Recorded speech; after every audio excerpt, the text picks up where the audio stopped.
2019년 새해가 밝았습니다. 새해를 맞이할 때 굉장히 붐비는 곳이 있습니다. 바다 앞인데요. 특별히 엄밀하게 말하면 서해도 남해도 아닌 동해가 바다 앞입니다. 제 고향이 울산인데 울산에 있는 간절곶이라는 곳이 있습니다. 우리나라에서 가장 빠른 새해 일출을 볼 수가 있는 곳인데 엄청난 인파가 몰리는 곳입니다. 그 일출 앞에서 사람들이 새해의 소망을 품고 또 각오를 다지면서 환하게 웃으며 그 해를 바라봅니다. 정작 그들의 희망과 소망을 이룰 능력이 없는 해와 바다 앞에서 말이죠. 그런데 오늘 본문에서는 희망의 하나님, 능력의 하나님이 함께 하심에도 불구하고 이 이스라엘 백성들은 홍해 앞에서 절망과 좌절을 경험하고 있습니다. 처음부터 그런 것은 아니었습니다. 본문 2절에 보면은 이런 말씀이 있습니다. 여호와께서 애굽 왕 바로의 마음을 완악하게 하셨으므로 그가 이스라엘 자손의 뒤를 따르니 이스라엘 자손이 담대히 나갔습니다. 아멘. 애굽 땅에서 10가지 재앙이 있었습니다. 드디어 애굽 왕 바로도 두 손을 들었습니다. 이 이스라엘 민족들이 아주 의기양양하게 담대히 출애굽을 하고 있었습니다. 영어 성경 ESV에는 이 담대히 나갔다를 defiantly, 교만하게라고 번역하고 있습니다. 그만큼 아주 의기양양하게 기세등등하게 이 이스라엘 백성들은 담대히 나가고 있었습니다. 그런데 이 모습들이 갑자기 바뀌었습니다. 세상 앞에서 절망의 바다, 절망의 언덕, 내 등 뒤에 대적을 만날 때 우리가 그동안 느끼고 의지했던 믿음과 신앙과 은혜를 다 내려놓고 잃어버리고 쓰러지는 우리의 일반적인 모습처럼 이스라엘 백성도 출애굽한 지 5일 만에 하나님의 은혜와 능력을 깡그리 잊어버리고 지금 부르짖고 있는 것입니다. 이틀 전에 슬픈 뉴스를 접했습니다. 대전의 어떤 한 모텔에서 20대, 30대 청년 3명이 자살을 했다는 뉴스였습니다. 유서가 없어서 무슨 이유로 그런 선택을 했는지는 모르지만 그들의 인생에 그 인생의 바다 앞에서 얼마나 희망이 없었으면 그런 극단적인 선택을 했을까라는 아픔과 슬픔이 제게 몰려왔습니다. 제가 새로 나온 교회 청년들을 만나면서 참 감사하고 놀랍게 여긴 것은요, 그들의 삶도 다른 힘든 청년들과 비슷합니다. 여전히 힘들고 어렵고 고통스럽지만 그 속에서 그들은 비전을 품고 있었고요, 영적으로 건강을 유지하고 있었다는 사실이었습니다. 그럼에도 불구하고 이 땅의 청년들, 이 땅의 성도들은 여전히 희망보다는 아픔을, 소망보다는 한숨과 탄식과 걱정과 염려를 하고 있는 것이 현실입니다. 9절과 10절을 한번 보면은 이 이스라엘 사람들의 어떤 모습이 보입니다. 우리 9절과 10절을 함께 읽겠습니다. 시작. 애굽 사람들과 바로의 말들, 병거들과 그 마병과 그 군대가 그들의 뒤를 따라 바알스본 맞은편 비아히롯 곁 해변 그들의 장막 침대에 미치니라.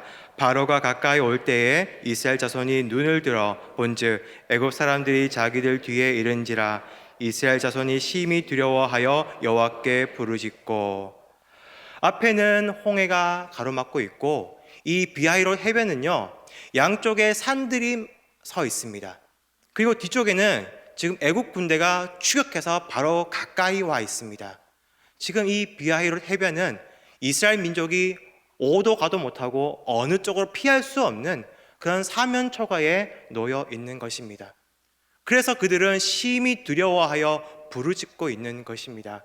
그런데 여기서 우리가 이 부르짖는 것이 그들이 두려워하고 있구나, 그들이 무서워하고 있구나, 그래서 하나님께 매달리며 기도하고 있구나라고 생각할지도 모르겠습니다. 하지만 그 뒤에 11절과 12절을 보면은 그 내용이 기도가 아니라 하나님을 향한 원망인 것을 알 수가 있습니다. 11절과 12절 함께 읽겠습니다. 시작. 그들이 또 모세에게 이르되 애굽에 매장지가 없어서 당신이 우리를 이끌어내어 이 광야에서 죽게 하느냐?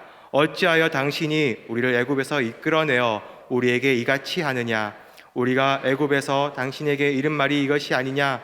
이르기를 우리를 내버려 두라. 우리가 애굽 사람을 섬길 것이라 하지 아니하더냐? 애굽 사람을 섬기는 것이 광야에서 죽는 것보다 낫겠노라. 그 사람들은 하나님의 어떤 능력도 깡그리 잊어버리고 애굽으로 돌아가자, 우리가 기필코 살아야겠다, 타협하자, 이렇게 외치고 있습니다. 그들의 믿음은 어디 있는 걸까요? 그들의 함께 했던 하나님을 했던 신뢰하는 것들은 과연 어디에 있는 걸까요? 그들은 하필이면 이곳에 왔는지 우리는 성경을 읽으면서 이해가 되지 않을 때가 있습니다. 그런데 우리 2절에 보면요, 이스라엘 자손에게 명령하여 돌이켜 바다와 믹돌 사이에 비하이롯 앞 곧 바알스본 맞은편 바닷가에 장막을 치게 하라. 정상적으로 이스라엘 민족들은 저 가나안 땅을 향하여 상식적이고 다 그렇게 인정하는 정상적인 경로로 이동하고 있었습니다. 그런데 하나님께서 그 길을 돌이켜서 이 비하이롯 해변으로 이스라엘 민족들을 인도해 내신 것입니다. 왜 하필 거기일까요? 여러분도 그렇지 않습니까? 내가 계획하지도 않았는데, 내가 의도하지도 않았는데, 내가 상상도 하지 않았는데 믿음 때문에, 이 하나님의 말씀 때문에, 하나님의 계획과 인도하심 때문에 여기에 왔더니 오히려 상황이 나아지기는커녕 최악의 상황을 경험하고 있지는 않습니까? 그럴 때 과연 여러분은 기쁨이 느껴집니까? 아니면 원망이 느껴지십니까? 이런 면에서 인간적으로 이 이스라엘 민족의 울부짖음이, 그러한 두려움이 이해가 되기는 합니다. 하지만 거기서 원망하는 것이 믿음의 백성으로 할 모습이 아니라, 왜 여기에 인도하셨으며, 왜 여기에서 이런 상황을 겪었으며, 왜 이런 고난을 하나님께서 주셨는지를 곰곰이 생각하며 하나님의 음성에 귀를 기울이는 것이 신실한 그리스도의 제자의 모습인 줄 믿습니다. 하나님께서 이렇게 말씀하시는 거예요. 우리 13절 함께 읽겠습니다. 모세가 백성에게 이르되 너희는 두려워하지 말고 가만히 서서 여호와께서 오늘 너희를 위하여 행하시는 구원을 보라. 너희가 오늘 본 애굽 사람을 영원히 다시 보지 아니하리라. 아멘. 우리는 이 말씀을 굉장히 좋아합니다. 그래, 내가 할 수 있는 것은 없어. 내가 아무리 발부정 쳐도 이 환경은 나아지지가 않아. 상황은 바뀌지 않아. 하나님께서 역사하시는데, 하나님 알겠습니다. 저는 가만히 있겠습니다. 그래서 하나님께서 행하시는 것들을 가만히 지켜보겠습니다. 맞는 말입니다. 하나님께서 일하십니다. 하나님께서 역사하십니다. 그런데 여기서 우리가 절대 오해하면 안 되는 부분이 있습니다. 하나님은 역사하실 때에 우리가 그냥 옆에서 방관자로, 그저 구경하는 사람으로 서 있는 것을 결코 원하지 않습니다. 우리를 위해 행하시는 하나님의 역사, 하나님의 구원을 우리가 함께 있으며 그때까지 가만히 서 있을 것을 명령하시는 거예요. 그렇다면 가만히 서 있는 것이 과연 무엇일까요? 히브리 원어로 야차브라는 것인데요, 영어 성경어는 stand firm, 굳건하게 서 있어라. 아무리 흔들려도, 아무리 두려워도 너희가 떨지 말고 그 자리에 굳건하게 서 있으라는 그런 의미입니다. 1940년도 제2차 세계대전이 발발했습니다. 전쟁 초반에 이 독일군의 공세가 너무나 완벽해서 이 연합군, 영국과 프랑스군이 손도 못 쓰고 저 대서양 해변까지 밀려나고 말았습니다. 무려 40만 명의 연합군이 프랑스 북서부 덩케르크라는 그 해변 조그만 도시에 포위당했습니다. 계속해서 독일 포격기는 공습을 하고 기껏 배에 타서 우리의 이제 고향으로 돌아가게 되었다, 살았다고 안다고 있을 때에 독일 잠수함 유보트의 어뢰 공격으로 그 모든 사람들이 바닷속에 수장되고, 어디선가 날아오는 총알 때문에 옆 사람이 쓰러지는, 말 그대로 죽음밖에 보이지 않는 그 해변가가 덩케르크 해변가였습니다. 3년 전에 크리스토퍼 놀란 감독이 이 덩케르크라는 이 역사적 사건을 가지고 영화를 만들었는데요, 그 영화를 보면서 저는 홍해 앞에서 이스라엘 민족의 마음이 이 덩케르크 해변가에 있는 연합군의 마음이 아닐까 생각을 해보았습니다. 그들은 아무런 희망도 없었습니다. 그래서 아무런 희망도 없이 바닷물 속으로 그냥 터벅터벅 걸어 들어가서 자살을 하는 병사도 있었습니다. 한 병사가 이렇게 말했습니다. 도대체 공군은 어디서 뭘 하고 있는 거야?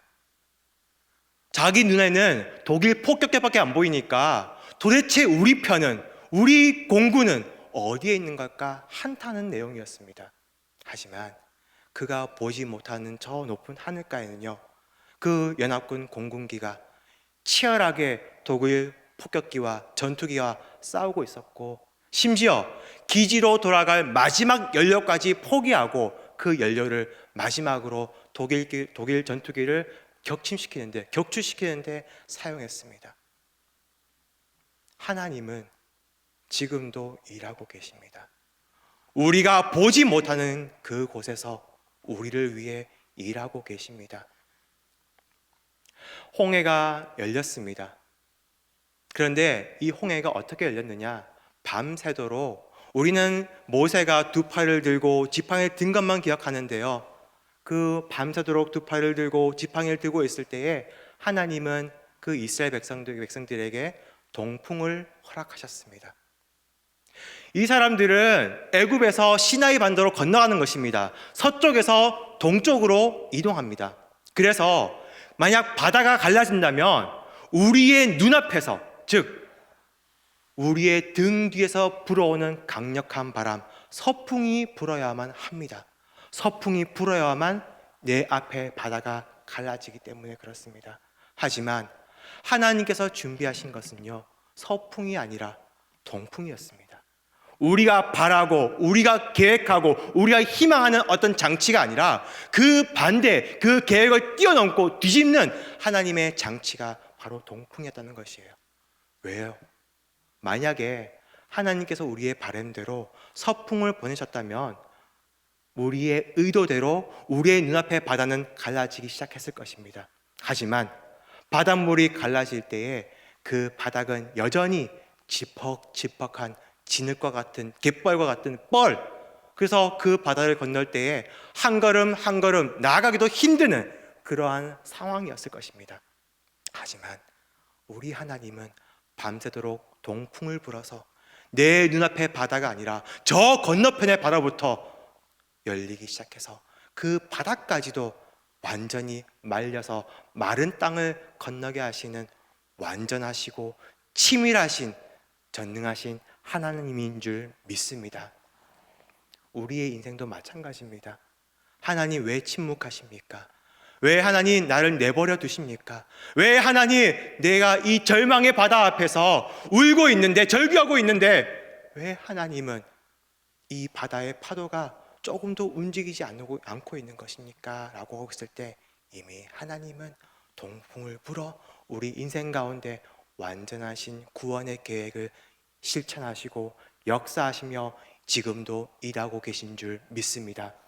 영화 속에서요, 그 연합군들이 그 덩케르크 해변가에서 절망하고 있을 때에 그 건너편 웨일스, 스코틀랜드, 잉글랜드에서는요, 이들을 구원하기 위해서 크고 작은 배 850척이 이들을 향해서 이미 출발해서 도보 해협을 건너고 있었습니다. 마치 하나님의 동풍처럼요. 하나님의 이 구원의 역사를 여러분은 비록 눈에 볼 수는 없지만 믿음으로 온전히 신뢰할 수 있기를 바랍니다. 에베소서 6장에 보면은 하나님의 전신갑주가 있어요. 6가지가 있는데요, 허리띠와 호심경과 또 신발과 또 투구와 방패와 검이 있습니다. 이것은 우리가 흔히 군인을 생각하면은 총과 탱크를 생각하는 것처럼 이 바울도 그 당시 로마 군사의 모습을 보면서 그 6가지 장비를 써 내려간 거예요. 이 순서는 그 로마 군사들이 무장하는 순서를 말합니다. 그 중에서 저는 신발을 주목하고 싶습니다. 에베소서 6장 15절 말씀이 있는데 우리 함께 읽어보겠습니다. 시작. 평안의 복음이 준비한 것으로 신을 신고. 아멘. 왜 하필 이 신발을 평안의 복음이 준비한 것이라고 설명을 했을까요? 이 로마 군사의 신발은 다른 방어구나 이 칼에 비해서는 조금 격이 떨어져 보입니다. 하지만 로마 군사만큼은 오히려 정반대였습니다. 이 신발이 아주 큰 의미를 가지고 있었습니다. 그 로마 군화의 이름이 칼리가라는 건데요. 이 칼리가 때문에 이 로마 군사들은 전쟁 때마다, 전투 때마다 승리할 수가 있었고, 결국 로마는 거대한 제국을 이룰 수가 있었습니다. 그깟 신발이 뭐길래? 그 칼리가의 밑창에는요, 지금의 육상화라든지 축구화처럼 쇠로 된 징이 수없이 많이 박혀 있었습니다. 로마 군사의 평균 신장이 150cm밖에 안 됩니다. 그 당시에 추적인 게르만 족속들은요, 평균 180cm가 넘습니다. 마치 거인과 골리앗과 다윗과의 싸움이었습니다. 근데 그런 그들이 그 게르만 족속과 싸울 때 어떻게 이길 수가 있었느냐? 이 칼리가 징이 박힌 신발을 신고 땅에 깊이 박아버리고 힘에 붙이지만 버티고 견디며 밀리지 않아서 결국 한 걸음 한 걸음 전진해서 그들을 찔러 죽임으로 말미암아 전투에서 승리하고 전쟁에서 승리할 수가 있었던 것입니다. 하나님은 바울을 통해서 우리에게 이것을 명령하고 있는 것입니다. 너희가 평안의 복음이 준비된 이 칼리가, 밑창에 징이 박혀 있는 이 신발을 가지고 너희가 서 있는 세상 가운데 박히고 서 있어라. 그래야만 너희가 흔들리지 않고 두려워하지 않고 너희가 버티며 거기에 가만히 서 있을 수가 있다. 너희가 공포스럽지만 두렵지만 이 신발이, 이 복음의 신발이, 평안을 주는 이 복음의 신발이 너희를 그것을 가능케 만들어 줄 것이라고 말씀하고 있는 것이죠. 복음이 무엇입니까? 어떻게 해야만 우리가 두려움 가운데 이 평안을 누릴 수가 있는 것입니까? 예수님을 믿는 이 복음, 예수님만 의지할 수 있는 이 복음, 이 복음으로만 우리가 평안을 누릴 수가 있고 그 두려움과 죽음과 같은 공포 속에서 우리는 굳건하게 서 있을 수가 있는 것입니다. 예수님을 향한 이 복음을 가지고 우리가 굳게 믿으며 굳게 서서 주님이 일하시는 그 구원의 역사를 바라보고 경험할 수 있는 저와 여러분 될 수 있기를 주님의 이름으로 소망합니다. 우리 14절 함께 읽겠습니다. 시작. 여호와께서 너희를 위하여 싸우시리니 너희는 가만히 있을지니라. 아멘. 13절에도 가만히 서 있어라. 14절에도 다시 한번 너희는 가만히 있어라 라고 모세는 말하고 있습니다. 하나님의 말씀이죠. 그런데 가만히 서 있는 것과 가만히 있는 것, 이 두 가지가 완전히 다른 단어입니다. 앞에 거 13절의 것은 stand firm, 굳건히 서 있으라는 것이라면 이 14절은요, 원어가 하쉘, 그리고 영어로 말하면 be silent, 침묵하라, 말하지 말라는 거예요. 왜 거기서, 그 무서운 곳에서 이스라엘만 하시는 것일까? 이와 비슷한 명령을 하나님은 또 말씀하신 적이 있습니다. 바로 여호수아 6장 10절인데요. 우리 함께 읽어볼까요? 시작. 여호수아가 백성에게 명령하여 이르되 너희는 외치지 말며 너희 음성을 들리게 하지 말며 너희 입에서 아무 말도 내지 말라. 그리하다가 내가 너희에게 명령하여 외치라 하는 날에 외칠지니라 하고. 아멘. 우리는 여리고성이 무너진 것을 잘 압니다. 그런데 이 역사 가운데 하루에 한 바퀴씩 마지막 날에 7바퀴 돈 것은 잘 알지만 그 7일 동안 아무런 말을 하지 않는 것, 침묵하지 않는 것은 아주 가볍게 흘려넘기는 경향이 있는 것 같습니다. 남자 장정만 60만 명입니다. 어린아이, 여자, 노인까지 합치면 무려 200만 명이 좋게 넘는 대규모 인원입니다. 그 사람들이 7일 동안 한 소리도 한마디도 말을 내지 않는 것입니다. 우리는 예배 때 저 잠옷실에 있는 아이들 침묵시키는 것도 실패하는데 어떻게 일주일 동안 이 200만 명이 넘는 이스라엘 백성들이 침묵을 유지할 수가 있을까요? 근데 이들이 여리고성을 돌 때 저는 굉장히 어떤 생각을 해 보았습니다. 1868년과 1900년대, 1930년대, 1950년대 이 영국과 독일을 중심으로 한 역사학자, 특히 성경 고고학자들이 이 여리고를 발굴한 적이 있어요. 역사적 연구를 하기 위해서. 근데 여호수아가 무너뜨린 여리고와 예수님 시대의 신약의 여리고는 다른 여리고입니다. 이 예수님 시대의 여리고 신여리고는요, 여호수아 때 무너진 이 구 여리고에서 남쪽으로 1.5km 떨어진 곳에서 헤롯 대왕이 새로 만든 여리고예요.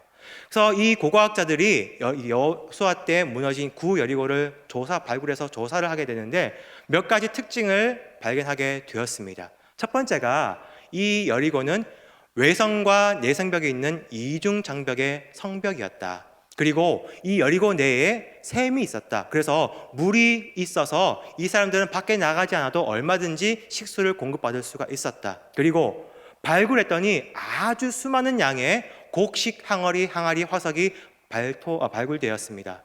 그 안에 고스란히 곡물 화석이 있었습니다. 그 양을 계산해 봤을 때 수천 명의 여리고 거민들이 적어도 최소한 수년, 길게는 10년 가까이 먹을 수 있는 그런 양이었다고 합니다. 다시 말해서 이 여리고는요, 가만히 성문만 잠그고 버티게만 해도 절대 질 수가 없는 그런 싸움이었다는 것입니다.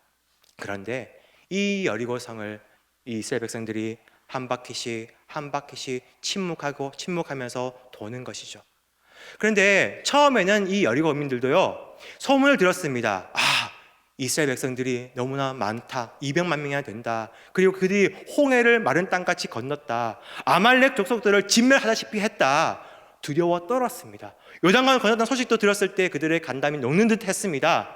그런데 막상 만나보니까 그들의 손에는 변변찮은 무기도 없고요, 그들은 아무런 소리도 내지 않고 그저 말없이 여리고성만 돌고 있는 것입니다.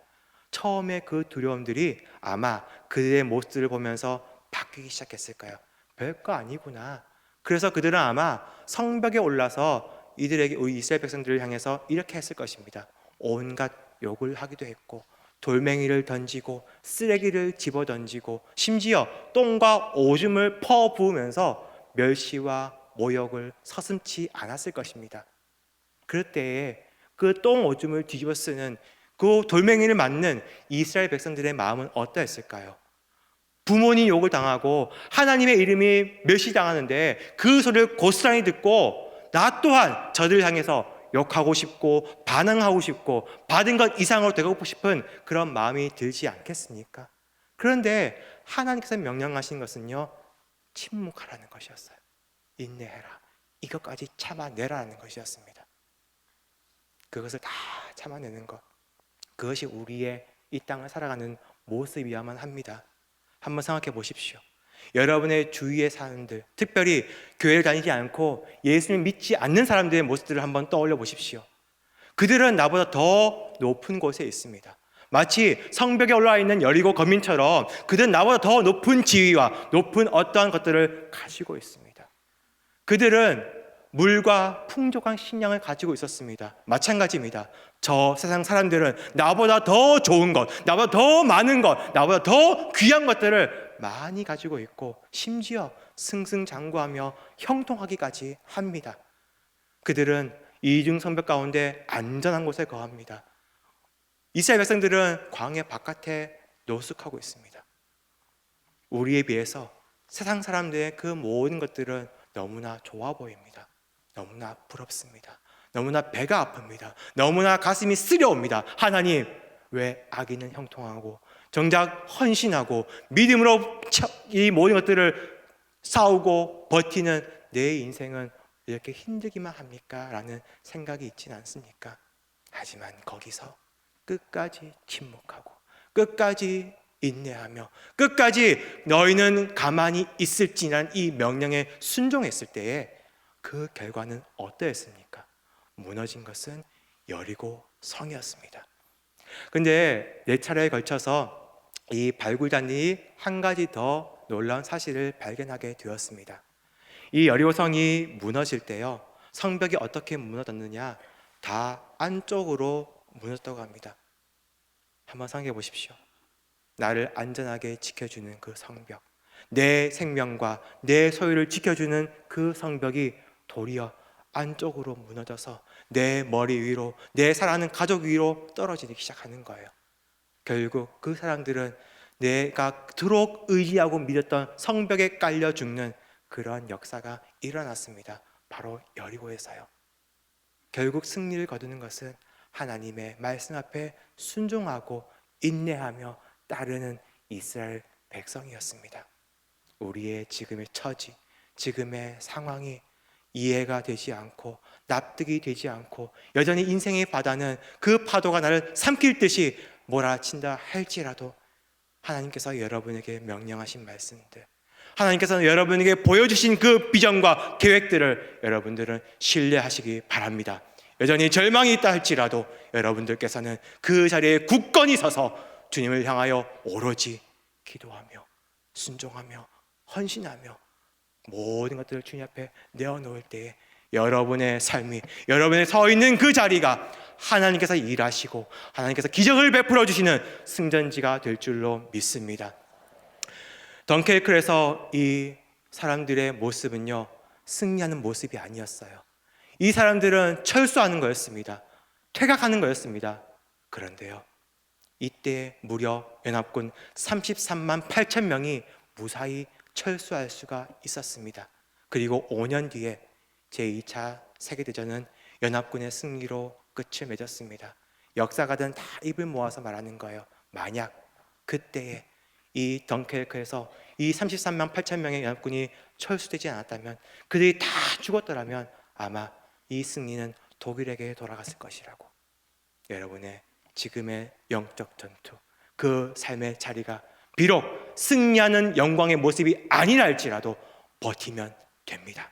버티면 승리합니다. 버티면 하나님의 은혜가 여러분의 삶 가운데 충만할 줄로 믿습니다. 이 은혜가 여러분의 가득한 2019년 되기를 소망하며 우리 함께 주님 앞에 예배함으로 또 기도함으로 찬양함으로 나아가겠습니다.